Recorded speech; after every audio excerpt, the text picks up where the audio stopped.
Hi, I'm Anjali Alappat, the host of Arcx, a series about literary inspiration. I have loved fantasy and science fiction for as long as I can remember. In these strange times, these stories are a wonderful form of escape, doorways to different worlds, offering glimpses into possible futures. In season 3, I'm going to be talking to some wonderful South Asian fantasy, sci fi, and speculative fiction writers to find out what really made them want to tell stories. We're going to talk about books, movies, TV shows, video games, and other media that shaped and influenced them as writers. This week's guest is Gourav Mohanty, lawyer turned writer and stand-up comedian. Gaurav's first novel, Sons of Darkness, is a grimdark reimagining of the Mahabharata. Don't miss the political power plays, ambiguously grey characters, mythical monsters emerging from the mist, history being written by the victors, and assassins who do yoga.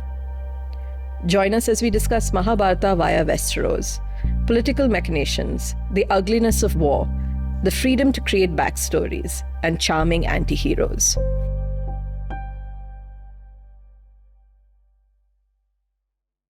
Hi, Gourav. Thank you for your time and for joining us today on Arcx.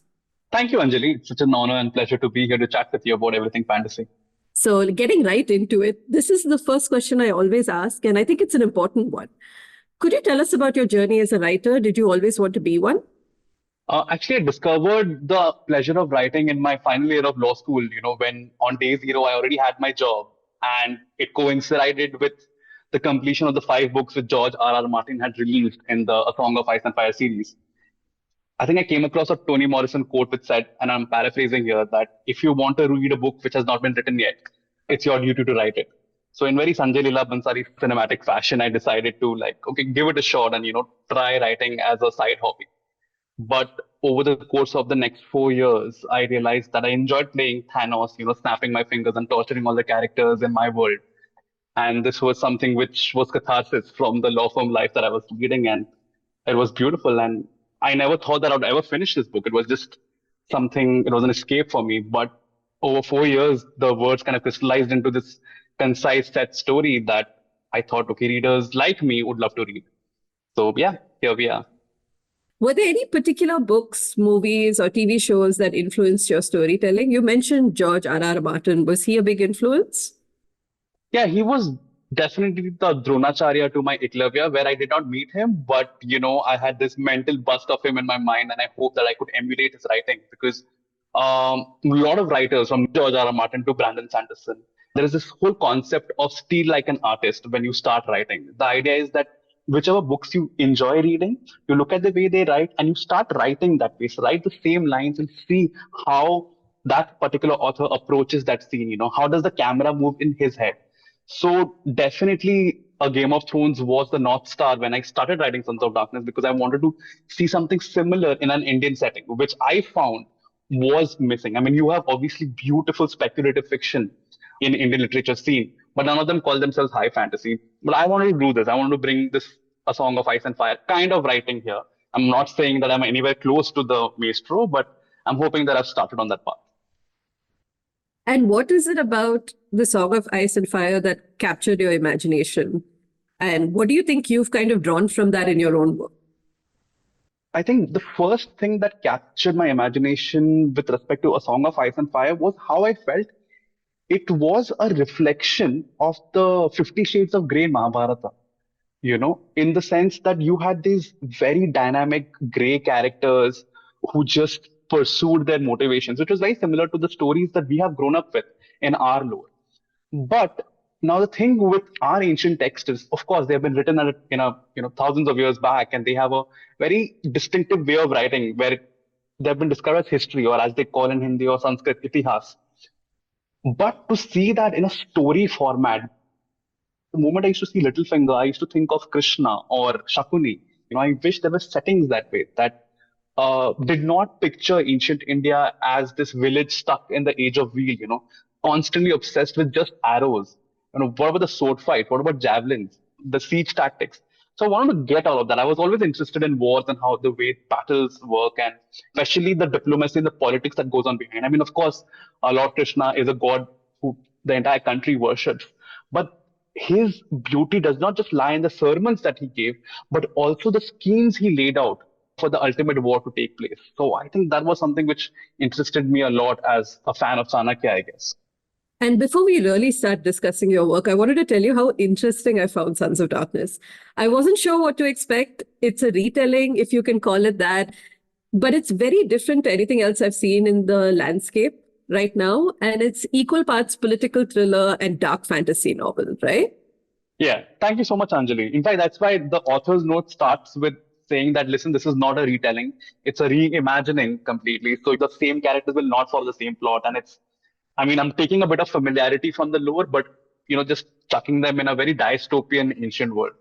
And definitely dark fantasy, or which we call grimdark in the genre, is something which I wanted to introduce into the Indian scene. I think after watching Anurag Kashyap movies, India as a whole has geared up and has appreciated um, movies where violence is laced with humor, which is a satire or like a reflection on the political systems that exist. And I think that's what I wanted to do as well. With Mathura being a republic, Magad being this conservative religious empire, then you have Hastana, which is obsessed with laws.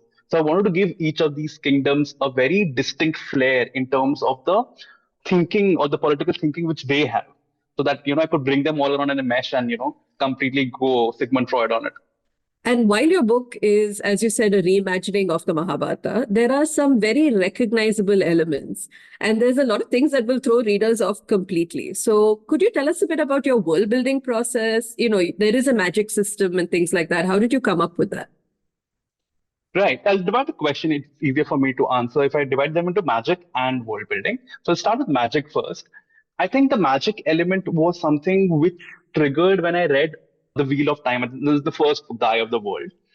And I saw Robert Jordan using this concept of male energy and feminine energy, bringing them together and creating this beautiful magic system. And for some reason, I felt I had a deja vu. Like I've read this before. And then I realized that this has been taken from, admittedly so, from Indian concept of Shakti and Shaivism. And then, of course, when I had watched Naruto and Dragon Ball Z, I'd always felt that, this whole chakra system where you activate your chakras in your body and ascend to a higher level of consciousness is something which has been taken from our Vedas and, our ancient texts. Or at least, it's there in those texts as well. So I thought, why not create a magic system around it? Because yoga is considered India's greatest soft export. Why not have an assassin who trains through yoga to become this elite murderer? I thought that was a pretty cool mesh of concepts. So bringing yoga in, bringing the whole idea of chakras in, I wanted to get all of this and create a sort of elemental magic, which is a soft magic, as in it will be slowly peeled off like an onion as we delve and dive deeper into the series. But that's what inspired the magic system of Sons of Darkness. Takes very heavily from ancient lore and adds a fantasy touch to it. Now, coming to the world building, that was something which I had a blast with because I am an amateur history buff. I love reading history. When I read so many things about our ancient history, I realized that we had, while Mahabharata and Ramayana, all of this, I know there's a debate about whether they're history, mythology, and the whole thing. So I'll not get into that at the moment, but the places which they described did exist, the roads, the culture. So I thought, why not flesh them out deeper rather than just let them be ambiguous concepts hanging in the air? So when I sat down with the map, like Sons of Darkness is the map which I drew. When I was drawing that map, I was very distinctively looking at, okay, it should follow the ancient Indian map, whatever we have from different resources and the rivers. And let's say we have Kalinga. Kalinga is a very important kingdom that comes in Sons of Darkness because Mati, she is from there. Now, when I researched Kalinga's history, now I'm from Odisha. Odisha is basically the successor of Kalinga. A lot of people do not know this, but Kalinga were the benevolent British Empire of the past, if I can call them that. They colonized Southeast Asia. They were the first ones who established a kingdom in Sri Lanka. Right? It was only later, because of the silting of Odisha's shores, that Britishers chose Kolkata as their capital. Otherwise, if things would have gone some other way, Bhubaneshwar might have been the Calcutta. Around that time, I'm talking about the British Empire time. So Odisha has an extremely rich naval history, which is not spoken about anymore. So I wanted to build that up, and I made Mati a pirate princess and gave Kalinga a very seafaring culture.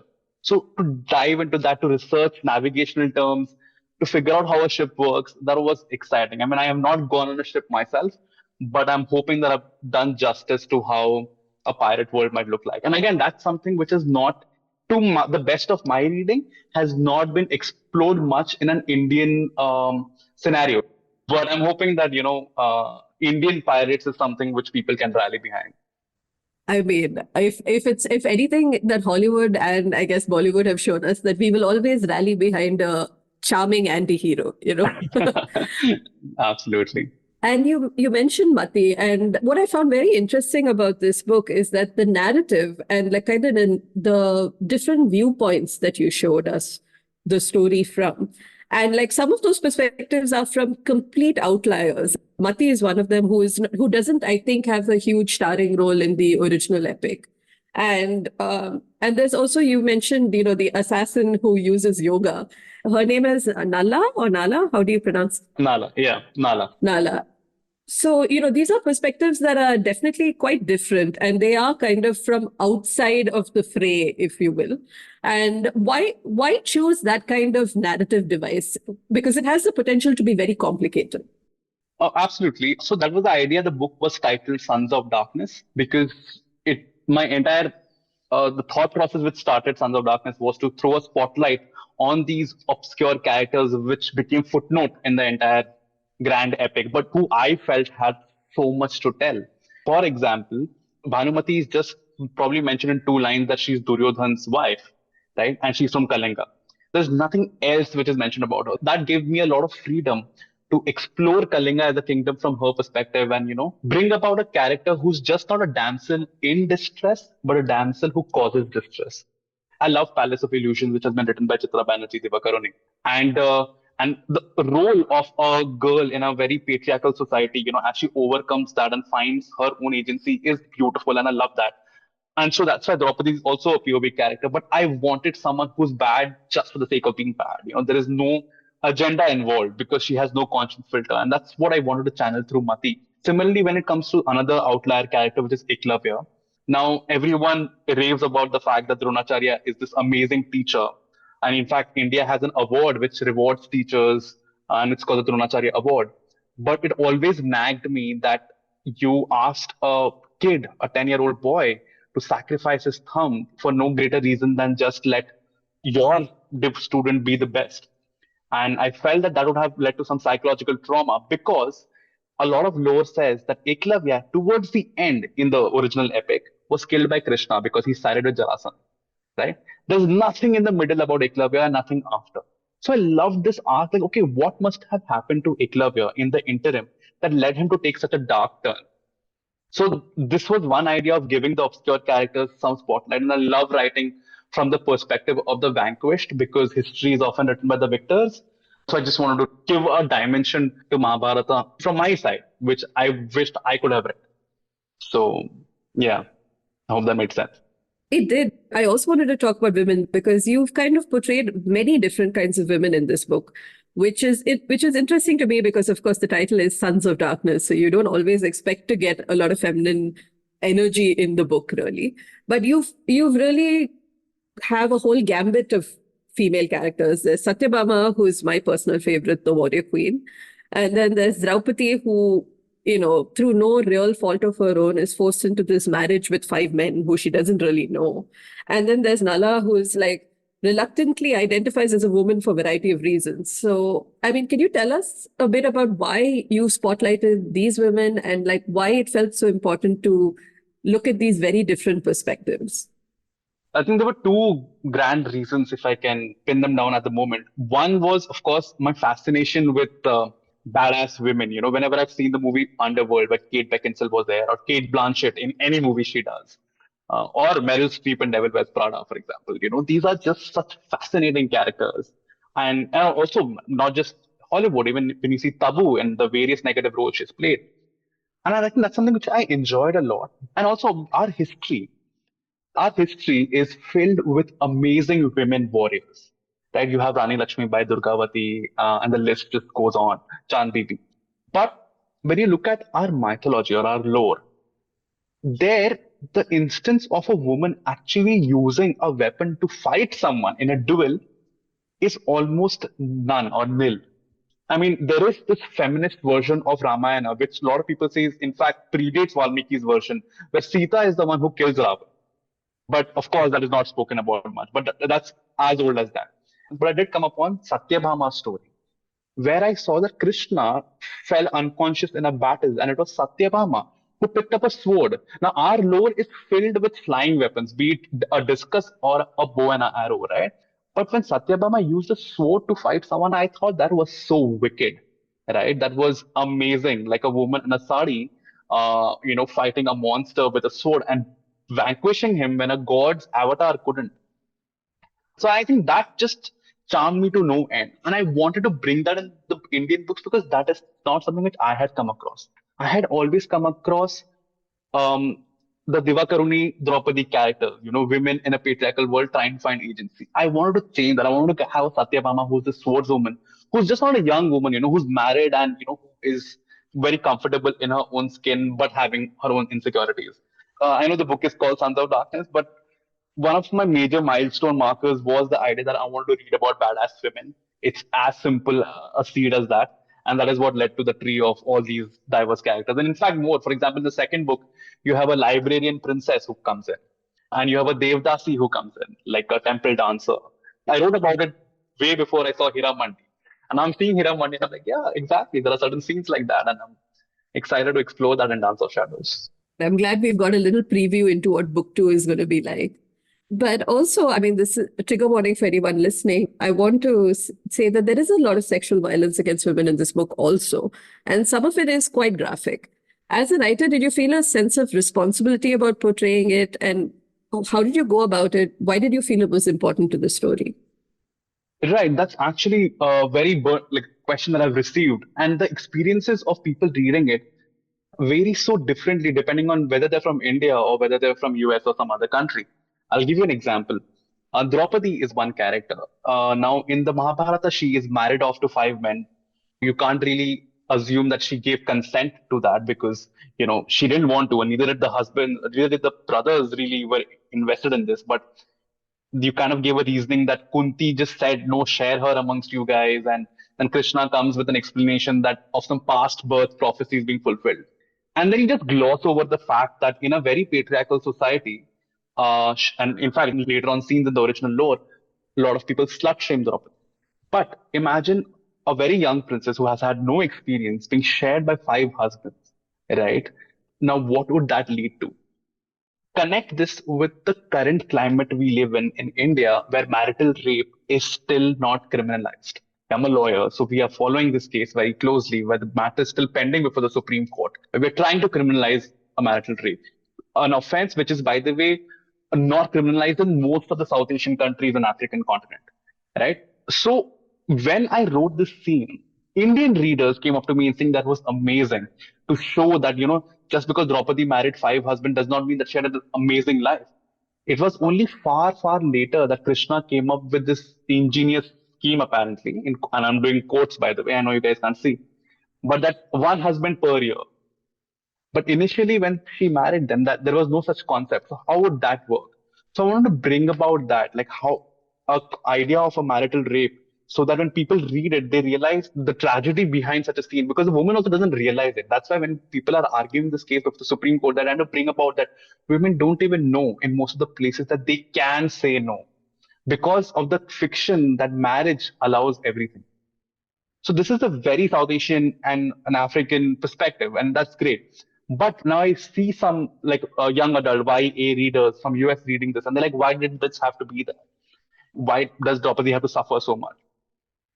And I felt that no, suffering is the crucible in which Draupadi was born, because of which she ultimately comes to be known as the Fire Queen.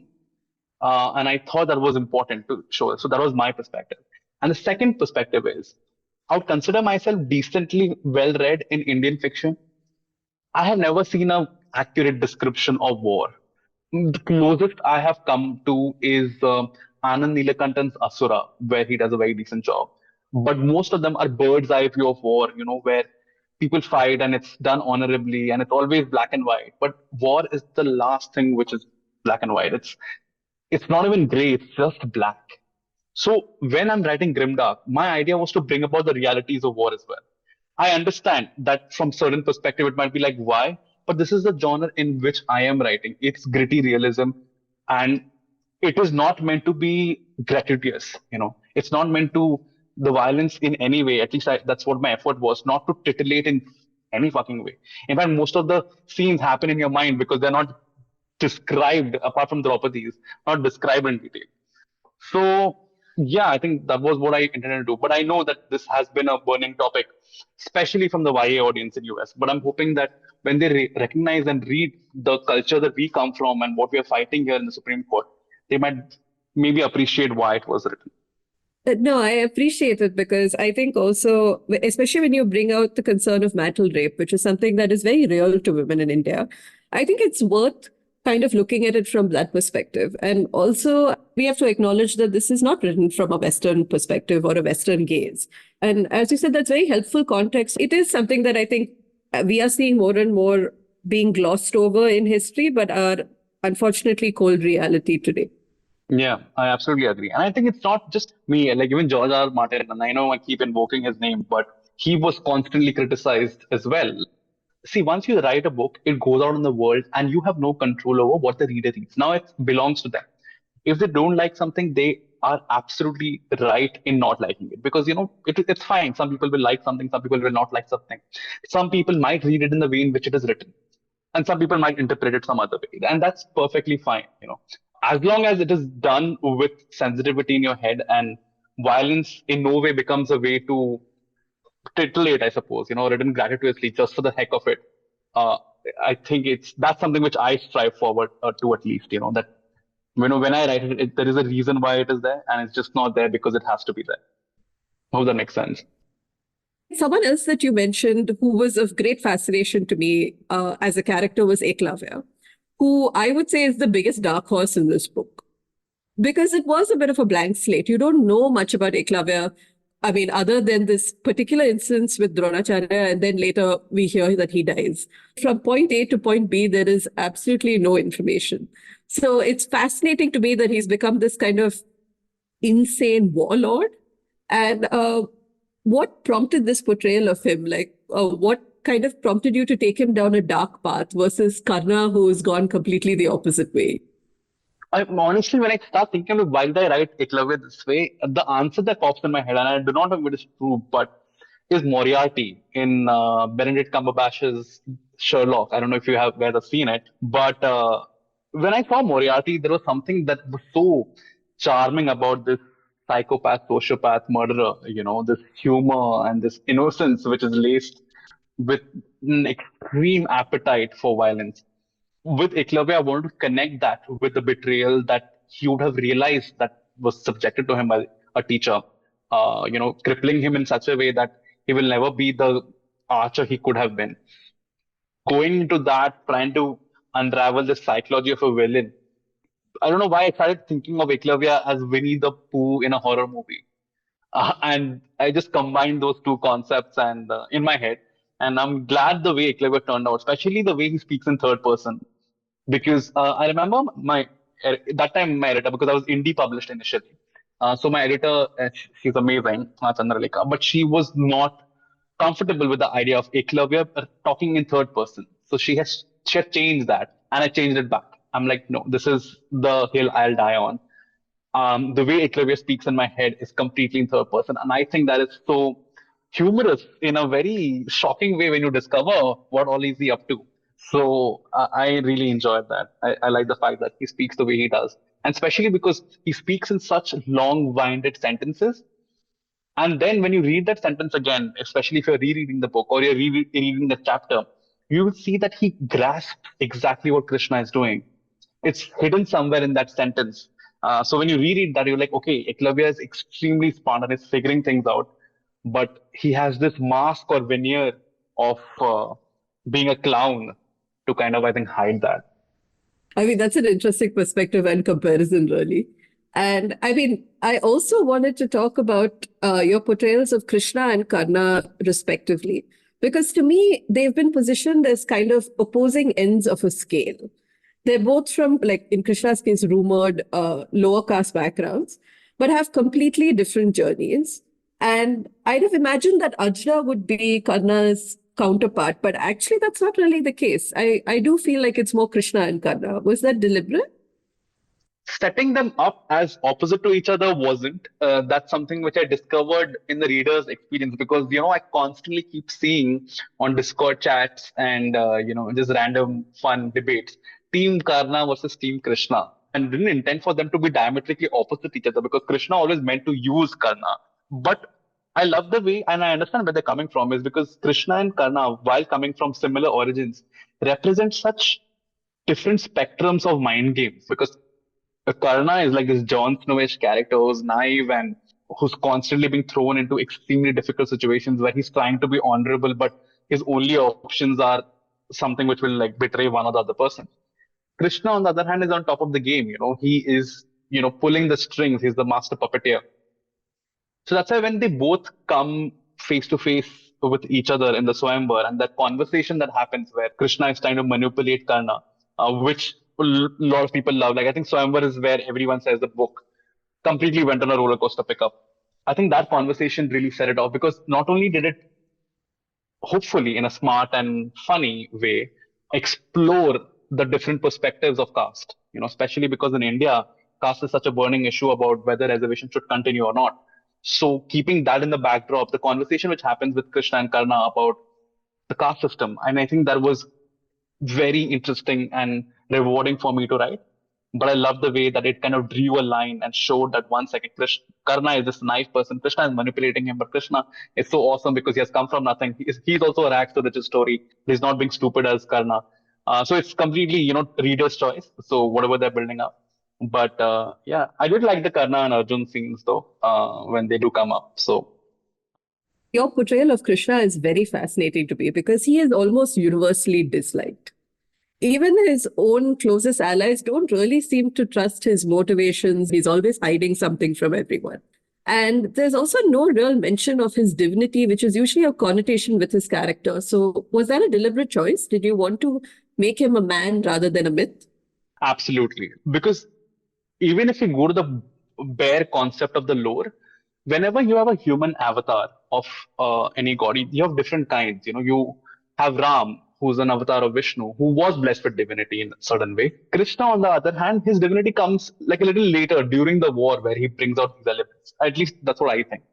But I love his acts and deeds which he carried out during the war, which were not magic or divinity related. So I wanted to remove that element completely and approach him from the perspective of this person whose intelligence is so vast that it looks, borderline divine.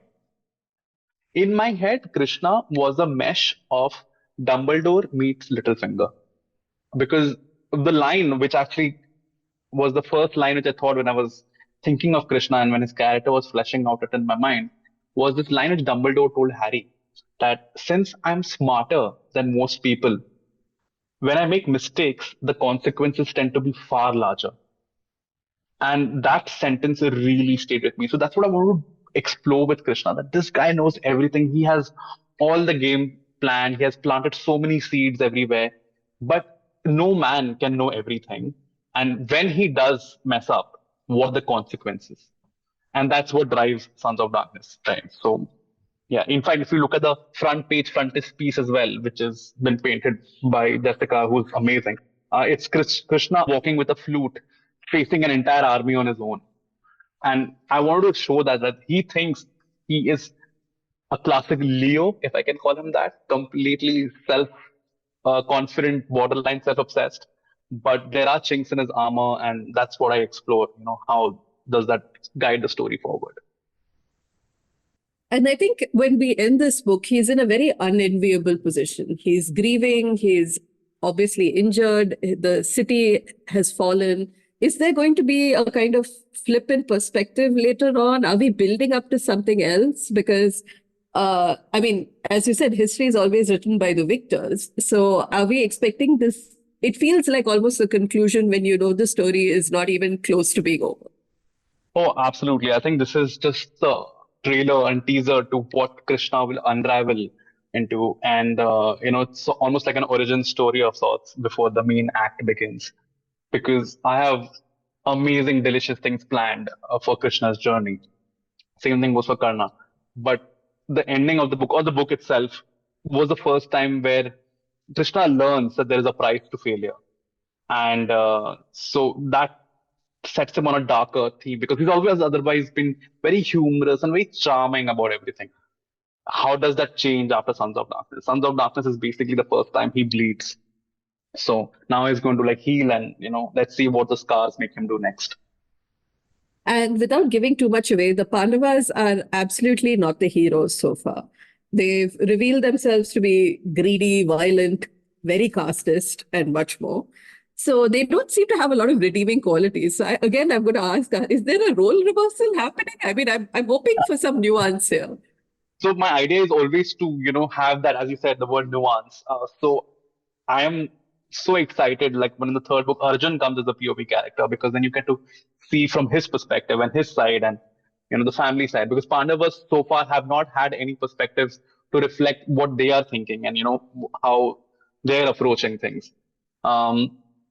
So I definitely look forward to exploring that. But again, no one, as I said, no one is going to be absolutely black or absolutely white. So far, I know the Pandavas have been given this blackish screen, but that's because we're approaching them from the perspective of Duryodhana, Karna, and everyone else. But when we look at it from the perspective of someone on their side, hopefully that will add layers to their personality. And also, I wanted to ask about this kind of subplot, which was a bit unexpected to me. I didn't see it coming until I started reading the book. And the idea of the Deva versus mortals. And in this book, the Devas are actually reviled and considered kind of the boogeyman. People aren't totally sure if they're real. And now at the end of this book, you kind of see all that coming back in a way which, like, obviously it's been, I guess, thousands and thousands of years since they last walked the earth. So what can we expect from this kind of war of immortals? And I don't know if it's a subplot or whether it's the plot.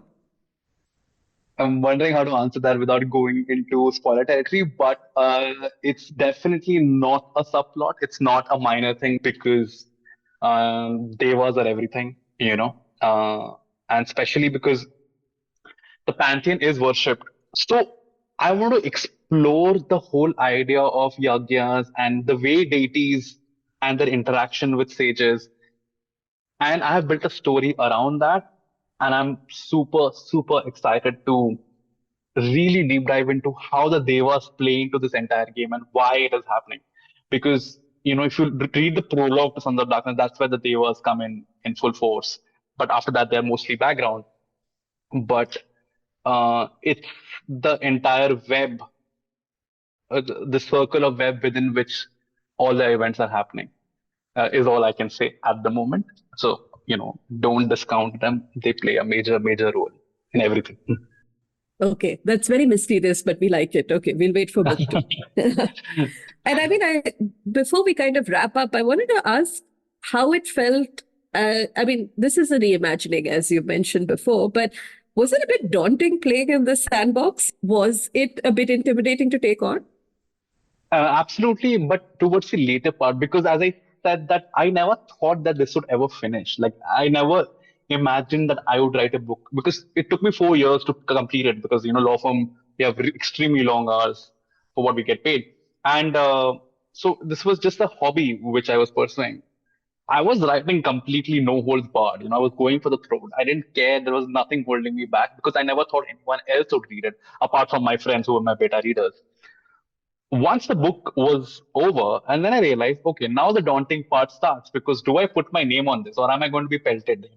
I mean, I'm a stand-up comic, but I have no plans of going the Munawar way into Big Boss. Okay, so I was just like not sure that I want to put my name on it. And for the longest time, I was using a pen name. It was called Verog, which is my name spelled reverse. But then, when we came close to the book deal, I realized that no, it's my truth and I love it and I love what I've written. So I'm going to back it up. If I had a pen name just for the heck of having a pen name, that's great. But to avoid being stoned on the streets is not a valid enough reason at the moment.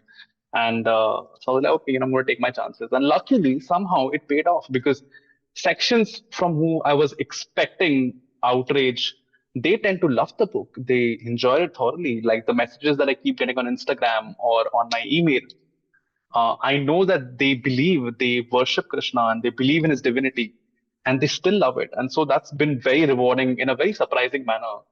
I had divided my readers into, the left and the right, which was wrong because there are so many shades there as well. And I was very pleasantly surprised by the discovery. So yeah, it was daunting when I was about to publish it, but you know, hey, the fortune rewards the bold, I suppose. It's just some cheeky cliche line, but I just like took a gamble, and I'm just really happy that where it led. That's wonderful. And I'm so glad you got a great response to the book, because that's something that I definitely was wondering whether people would be touchy about. And it's good to know that there's room for that exploration. Before we sign off, I just wanted to ask, are you working on another book in this world? I mean, you mentioned the second book, but what else do you have planned? Do you have anything else that you're writing currently? What do we have to look forward to? I mean, at the moment, the first thing that my second book has come back from the editor. So I have 2 weeks to, complete all the edits. So I'm excited about completing that and sending off the book. The other thing is Sons of Darkness paperback version releases in the US and UK on July 4th. I'm really excited for the paperback to hit there so that people who could not have probably afforded the hardback versions will now get a chance to read Sons of Darkness. And I'm excited. But in terms of what other story I'm writing, yes, I'm writing a story on yoginis, which were the ancient Indian, I don't know if I can call them witches of sorts. I love the idea of these women who embraced chaos energy and use the what we call the left hand path, and we can wiki it. It's the idea that you do not follow ordered methods to achieve a higher level of consciousness the way normal sages did, by tapasya and austerities. You use some other ways to shock your system into recognizing this higher level of consciousness, like tantra and tantric systems and whatnot. And there is this beautiful exploration of sex, alcohol, blood, cannibalism in it, which I've discovered in my research. So I want to bring that all together and write a book on yoginis in a fictional way, the same way I've done with Sons of Darkness, except make it a lot shorter. So I'm really, really excited for that. So I've started writing it, and I don't know, 30% through it, but now that the edits have come in, I have to take a pause from there. But that's definitely something which I'm really excited about bringing into creation. So yeah. That sounds wonderful. Anyway, thank you so much for being on Arcx, Gourav. I mean, I know you mentioned you have a very short turnaround for your next book. So thank you for taking the time. And it was such a pleasure chatting with you. And I can't wait to read all the new projects. Thank you so much, Anjali, for having me. And your questions were so amazing that it took me back again through the writing process. And it felt like, okay, I remember why I started myself on this journey.